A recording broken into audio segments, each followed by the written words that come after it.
8 বছরের একটা বাচ্চা ছেলে 1 টাকার একটা কয়েন হাতে নিয়ে দোকানে গিয়ে বলল, আপনার দোকানে কি আল্লাহকে পাওয়া যাবে? দোকানদার এ কথা শুনে কয়েনটি ছুঁড়ে ফেলে দিয়ে তাড়িয়ে দিল ছেলেটিকে। ছেলেটি পাশের দোকানে গিয়ে 1 টাকা দিয়ে চুপচাপ দাঁড়িয়ে রইল। দোকানি বলল, এই ছেলে, 1 টাকা দিয়ে কি চাও তুমি? ছেলেটি বলল, আমি আল্লাহকে চাই। আপনার দোকানে আছে? দ্বিতীয় দোকানদারও তাড়িয়ে দিল, কিন্তু অবুঝ ছেলেটি হাল ছাড়ল না। একটার পর একটা দোকানে ঘুরতে লাগলো। ঘুরতে ঘুরতে 40টা দোকান ঘোরার পর এক বয়স্ক দোকানদার জিজ্ঞেস করলো, তুমি আল্লাহকে কিনতে চাও কেন? কি করবে আল্লাহকে দিয়ে?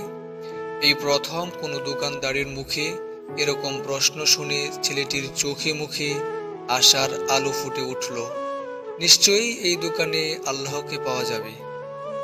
হতচকিত কণ্ঠে উত্তর দিল, আমার তো বাবা নেই, এই দুনিয়াতে আমার মা ছাড়া আর কেউ নেই।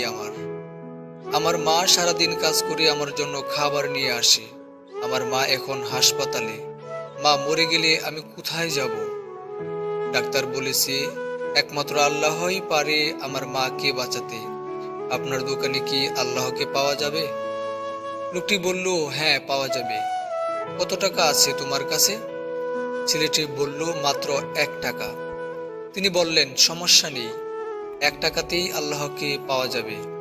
দোকানদার বাচ্চাটির কাছ থেকে 1 টাকা নিয়ে খুঁজে দেখলো 1 টাকায় 1 গ্লাস পানি ছাড়া বিক্রি করার মতো কিছুই নেই। তাই ছেলেটিকে ফিল্টার থেকে 1 গ্লাস পানি দূরিয়ে দিয়ে বলল, এই পানিটুকু খাওয়ালেই তোমার মা সুস্থ হয়ে যাবে। পরের দিন একদল মেডিকেল স্পেশালিস্ট ঢুকলো সেই হাসপাতালে। ছেলেটির মায়ের অপারেশন হলো। খুব দ্রুতই তিনি সুস্থ হয়ে উঠলেন। ডিসচার্জ এর কাগজে হাসপাতালের বিল দেখে মহিলার জ্ঞান হারাবার মতো অবস্থা। ডাক্তার ওনাকে আশ্বস্ত করে বললেন, টেনশনের কিছুই নেই। একজন বয়স্ক ভদ্রলোক আপনার সব বিল পরিশোধ করে দিয়েছেন, সাথে একটা চিঠি দিয়েছেন। মহিলাটি চিঠি খুলে পড়ে দেখলো তাতে লেখা, আমাকে ধন্যবাদ দেওয়ার কোনো প্রয়োজন নেই।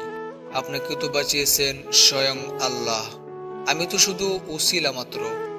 বরং ধন্যবাদ দিলে দিন আপনার অবুঝ বাচ্চাটিকে, যে 1 টাকা হাতে নিয়ে অবুঝের মতো আল্লাহকে খুঁজে বেরিয়েছে। তার বুক ভরা বিশ্বাস ছিল একমাত্র আল্লাহই পারে আপনাকে বাঁচাতে। এর নামই বিশ্বাস, এর নামই ঈমান। আল্লাহকে খুঁজে পেতে কোটি টাকা দান খয়রাত করতে হয় না। বিশ্বাস নিয়ে মন থেকে খুঁজলে 1 টাকাতেও পাওয়া যায়।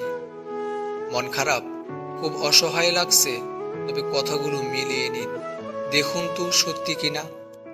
মাথার উপর আপনার ছাদ আছে, শরীরে কাপড় আছে, দুবেলা খেতে পান, আর রাতে ঘুমানোর মতো জায়গা থাকলে বুঝবেন গোটা পৃথিবীর 75% লোকের চেয়ে আপনি ধনী।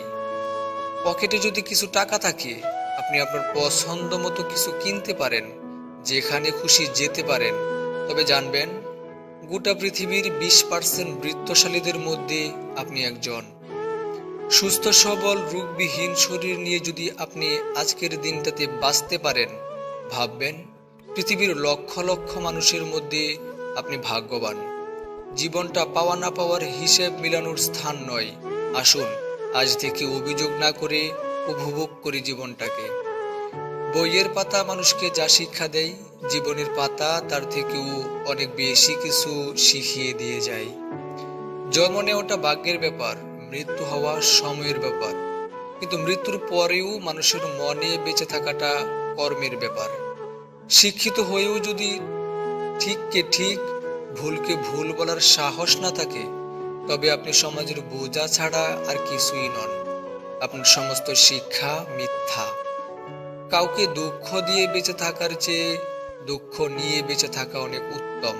কারণ নিজের কষ্টের জন্য কারো কাছে জবাবদিহি করতে হয় না, কিন্তু অন্যকে কষ্ট দিলে জীবনভর তার অভিশাপ মাথায় নিয়ে চলতে হয়।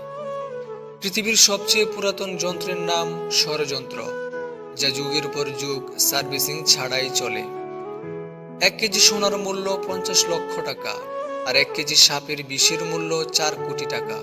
ফ্যাক্ট হলো, এই সমাজে ভালো মানুষের চেয়ে বিষাক্ত মানুষের দাম অনেক বেশি।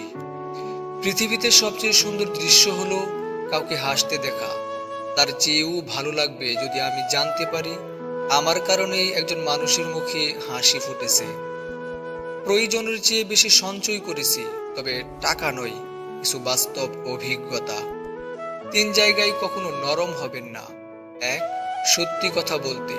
2, মা বাবাকে কেউ গালি দিলে। 3, নিজের স্ত্রীর ব্যাপারে। কাউকে ঠকিয়ে নিজেকে সুখী ভাবছো? ভুল ভাবছো। সময়ের ব্যবধানে তুমিও একদিন ঠকে যাবে।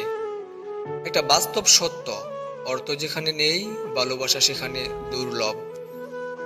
সাপ তার বিষ রাখে নিজের দাঁতে, কুকুর তার বিষ রাখে জিভে, কাকড়া বিছা তার বিষ লেজে রাখে, কিন্তু মানুষই একমাত্র প্রাণী যে কিনা বিষ নিজের অন্তরে রাখে। আজকের ভিডিওটি এ পর্যন্তই বন্ধুরা। ভিডিওটি ভালো লাগলে সাবস্ক্রাইব করে পাশে থাকার অনুরোধ করছি।